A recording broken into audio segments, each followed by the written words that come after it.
咬步拳，第一步，第二步，第三，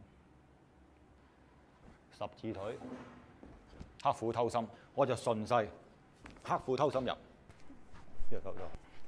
第一下，第二下，第三下，第四下背啊！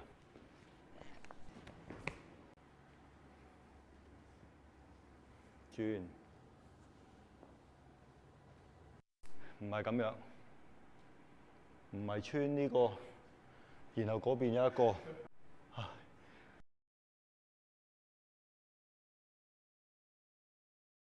好，師傅啊，我哋練武術咧，或者練傳統武術，咁啊練北方拳、長拳咧，好多時候都會練下五步拳嘅喎。咁有時我哋睇啲影片咧，啲人嗰啲演練嘅動作啊，同埋應用動作係唔同嘅喎。咁究竟演練嘅動作同應用動作係分開，定係套拳純粹只係演練？要應用嘅時候，我哋就會用另一套嘅方法去用咧。係嗱，其實五步拳啦，喺一年上5步入邊咧，就包含咗5招連貫嘅攻防技術嘅。咁啊，唔係淨係咧，就係教我哋練習弓箭步啊、馬步啊、歇步啊、撲步啊同埋虛步呢5種步型。佢嘅編排咧，其實係講緊教你點樣去理解同埋認識長拳嘅應用技法嘅。咁你覺得邊一下有問題咧？即係你覺得呢動作裏邊有邊啲係難以理解嘅咧？例如咧，有時見到動作咧，提膝穿掌，跟住咧再撲腿。係。咁有時見到咧，提膝穿掌可能咧就已經叫做應付咗個敵人啦。係。咁啊，跟住撲腿咧又打另一邊喎。係。咁但係咁樣應用起上嚟咧，又好似唔係好連貫，或者好似唔知點樣解釋，好怪。即係會唔會咁巧合咧？係咪啊？即係譬如我而家好啦，我當我淨係解釋提膝穿掌啦。好啦，我提膝穿掌，咁我穿掌咯喎。咁我穿掌或者係你穿掌我攻你個頭部或者係喉嚨提膝。好啦，咁跟住我下一個動作點解會係撲腿咧？係咪講緊呢個問題啊？因為你學套拳同應用上好似冇關係。咁其實實質上咧，就個動作嘅表現咧，一套拳編排係講緊應付一個對手。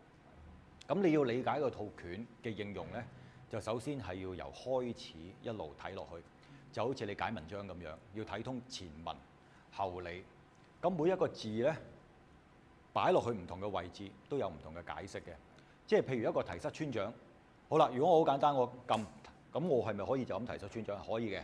如果我純粹係解釋一個動作，我提膝穿掌啦，咁我穿掌咁我當我呢度可以過關啦，我穿掌啦咁樣解釋咗啦。咁但係點解要穿掌轉身呢？咁呢個就同前因同埋後果有關。因為啲乜嘢前邊，然後發生咗啲咩後邊咁樣有關嘅。咁我哋不如由頭開始解套五步拳，咁會唔會更加清楚啊？好啊，唔該師傅。好。咬步拳，第一步，第二步十字踢打，第三步黑虎偷心，第四步黃龍轉身，第5步蛟龍翻江。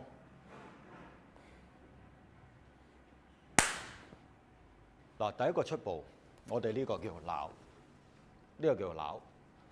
出步第一步上，尖馬隻手拗出去。如果我哋係打一個近距離嘅入身嘅打法，就連人帶馬就摔，咁底手咧就撈前腳。咁所以咧，我哋就會出現第一個動作拗。咁所以就係拗，一拗阿師兄咧退步避，拳就到啦。個拳要首先要制衡咗佢嘅前鋒手，制衡咗佢前鋒手就留意佢嘅手踭，唔係直接打落個頭度，係首先射將先射馬，首先呢度先，咁我打入去，沿住橋臂入，打入去佢嘅右手邊，咁我打入去右手邊咧，佢接個手，跟住呢隻手就照面打，腳踢，尖腿彈。咁尖腿咧，你小心啦！如果你係着住啲鞋頭好尖、好硬淨嗰啲打落去咧，咁我哋呢個叫打穴、打要害嘅方式。咁呢個要小心啲尖腿打。咁我哋嘅手伸出去咧，就同隻腳嘅距離係一致嘅，因為我要做到第三隻手出手，咁所以我要封咗佢嘅手呢個門路，咁我隻腳就到，令到上下一齊到，上攻下取。我一踢，跟住阿師兄想避開我，向後褪拉翻隻手走嘅時候咧，我就順勢克褲偷心入。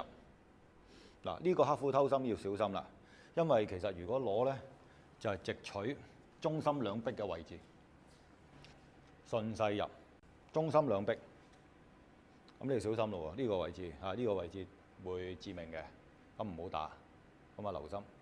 咁所以咧，我改變策略，你可以咧做一個擔爭啦，咁做一個控制嘅方式啊，控制住佢啫。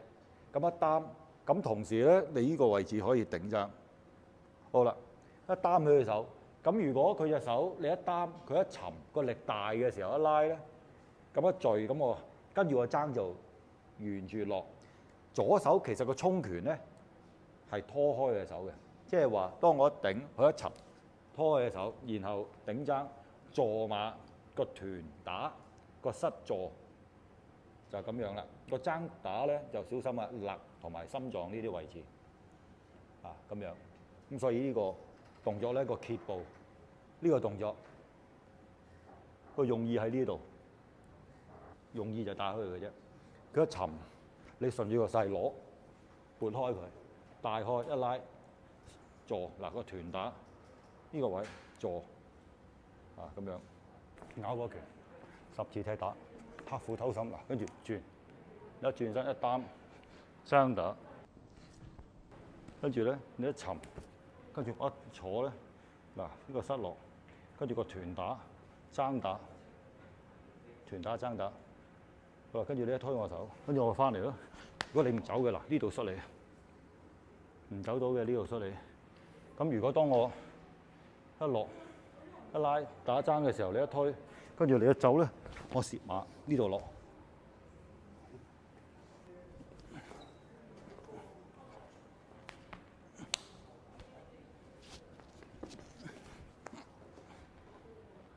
好啦，咁啊睇下仲冇咩問題添。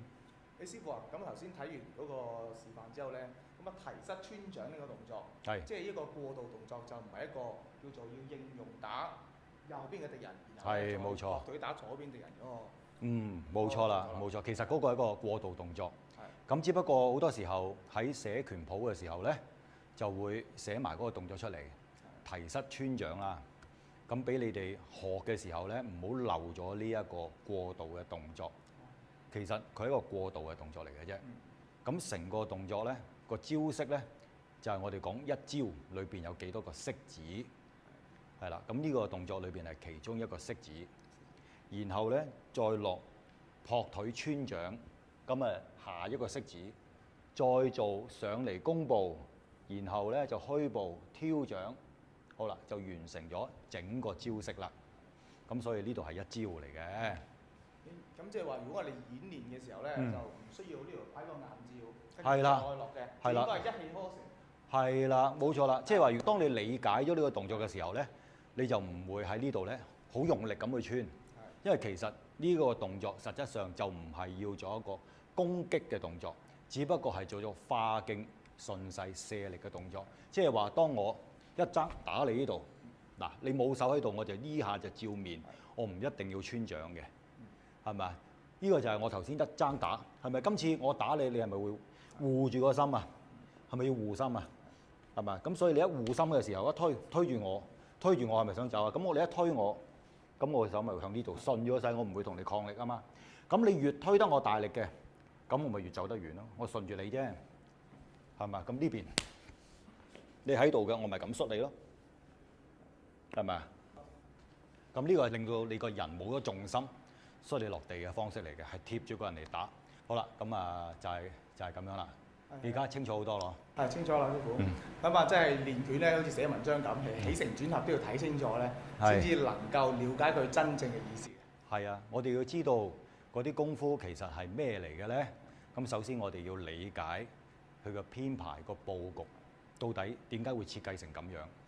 你先係知道佢嘅用心喺邊度咯。啊，如果唔係咧，只不過係一啲動作嚟嘅啫。